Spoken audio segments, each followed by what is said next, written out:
حضور اکرم صلی اللہ علیہ وآلہ وسلم سے 1000 سال قبل یمن کا بادشاہ تبو خمیری تھا۔ ایک مرتبہ وہ اپنی سلطنت کے دورے کو نکلا۔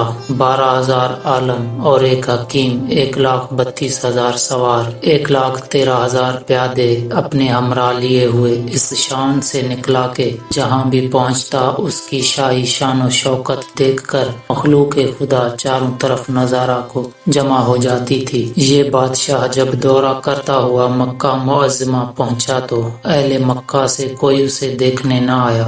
بادشاہ حیران ہوا اور اپنے وزیر اعظم سے اس کی وجہ پوچھی تو اس نے بتایا کہ اس شہر میں ایک گھر ہے جسے بیت اللہ کہتے ہیں، اس کی اور اس کے خادموں کی جو یہاں کے باشندے ہیں تمام لوگ بے حد تعظیم کرتے ہیں، اور جتنا آپ کا لشکر ہے اس سے کہیں زیادہ دور اور نزدیک کے لوگ اس گھر کی عبادت کو آتے ہیں اور یہاں کے باشندوں کی خدمت کر کے چلے جاتے ہیں، پھر آپ کا لشکر ان کے خیال میں کیوں آئے؟ یہ سن کر بادشاہ کو غصہ آیا اور قسم کھا کر کہنے لگا کہ میں اس گھر کو کھدوا دوں گا اور یہاں کے باشندوں کو قتل کروا دوں گا۔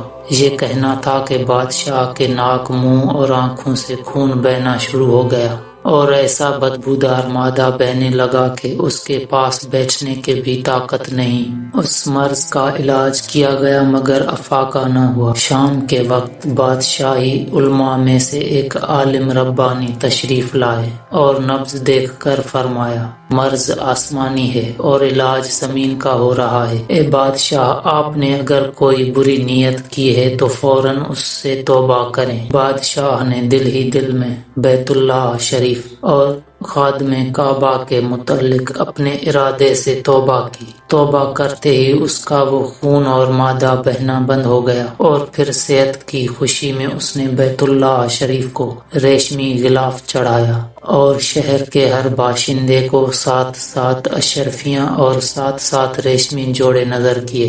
پھر یہاں سے چل کر مدینہ منورہ پہنچا تو ہمراہی علماء نے جو کتب سماویہ کے عالم تھے وہاں کی مٹی کو سونگھا اور کنکریوں کو دیکھا اور نبی آخر زماں صلی اللہ علیہ وآلہ وسلم کی ہجرت گاہ کی جو علامتیں انہوں نے پڑھی تھی ان کے مطابق اس سرزمین کو پایا تو باہم عہد کر لیا کہ ہم یہاں ہی مر جائیں گے مگر اس سرزمین کو نہ چھوڑیں گے۔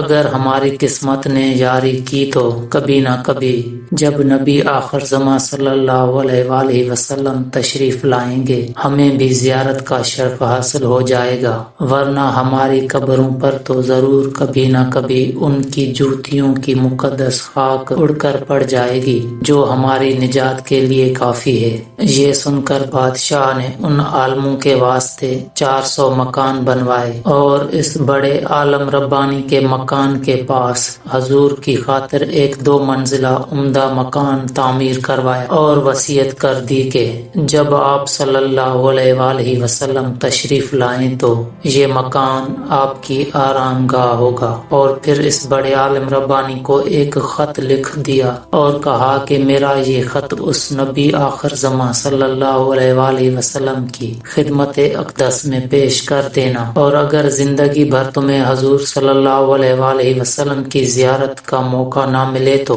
اپنی اولاد کو وصیت کر دینا کہ نسلاً بعد نسلاً میرا یہ خط محفوظ رکھیں حتیٰ کہ سرکار دو عالم صلی اللہ علیہ وآلہ وسلم کی خدمت میں پیش کیا جائے۔ یہ کہہ کر بادشاہ وہاں سے چل دیا۔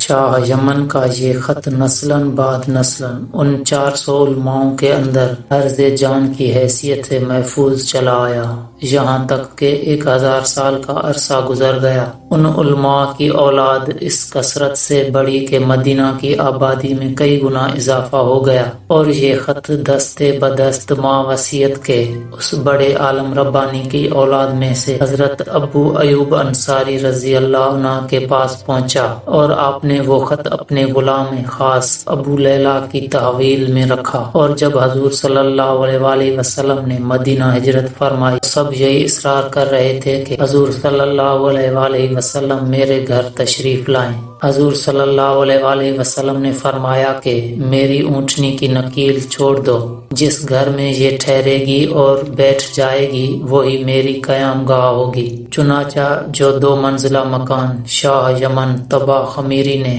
حضور صلی اللہ علیہ وسلم کی خاطر بنوایا تھا، وہ اس وقت حضرت ابو ایوب انصاری رضی اللہ عنہ کی تحویل میں تھا۔ اسی میں حضور صلی اللہ علیہ وسلم کی اونٹنی جا کر ٹھہر گئی۔ لوگوں نے ابو لیلہ کو بھیجا کہ جاؤ حضور صلی اللہ علیہ وسلم کو شاہ یمن طبع خمیری کا خط دے آؤ۔ جب ابو لیلہ حاضر ہوا تو حضور صلی اللہ علیہ وسلم نے اسے دیکھتے ہی فرمایا، تو ابو لیلہ ہے۔